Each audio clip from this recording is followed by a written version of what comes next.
Hi everyone, this is Marianne and welcome to a series on my channel called 5-Minute Book Talk, in which I take roughly 5 minutes to talk about a book that I have read while I flip through the book. And today I will be talking about this book that is not my usual reading fare, but of course I read it anyway. This is a children's book, as you can see, and it is called I Say Thank You, written by Zarah Gagatiga and illustrated by Bleps Dapo. Zarah just happens to be a friend of mine and a former classmate in one of the creative writing courses at the University of the Philippines, Diliman. This is a big book and it's only a few pages long, just like most children's books are. The back of the book has a short explanation about the main point of the book, and this note is meant for the adults that will be helping children to read this book. The inside front cover of the book also has a more detailed guide on how the adults can better teach the lessons that this book is making a point for. This is a book about the importance of being grateful for the little things in life that children and us, also everyone of all ages, tend to take for granted. It's certainly a good idea to teach children to form the habit of gratitude as early in life as possible, because it really makes a big difference on their entire mindset that they end up growing into.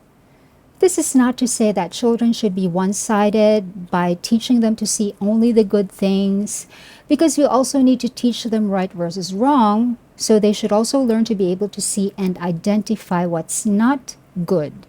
However, when children are taught the habit of gratitude early on, they tend to also be more kind and understanding and empathetic, which is important for emotional growth. And emotional growth is absolutely necessary in dealing with a world which is full of right and wrong. The sentences in this book are very short, very easy to digest, and the illustrations are engaging and happy and cozy and also dynamic. And these are elements that are necessary to capture the attention of children as well as keep it. The main character is very relatable. She is small and cute and chubby, and her hair is a little messy right after she wakes up. But then by the time she's ready for school, she looks very neat in her little uniform and her little ponytail, and she's carrying a little backpack. The main character is a girl, but there are enough male characters in the book's illustrations that the boy readers won't feel left out. This is so relatable that reading this book kind of made me wish I was back at that age. Don't we all feel that way sometimes when reading children's books? Because, adulting is not as fun as we thought it would be. As a writer myself who has written and published a few books, let me just say that writing a children's book is not easy. It is not easy at all. They read very easily, but the ease with which we read a children's book is inversely proportional to the difficulty that the writer and the illustrator goes through in creating the book.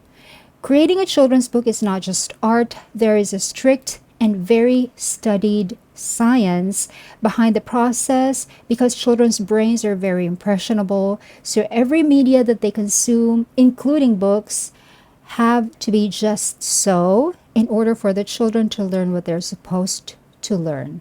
And the publishing process of children's books go through very heavy screening. We cannot just throw a cute story and a bunch of cute drawings in a book and call it a children's book. It doesn't work that way, really.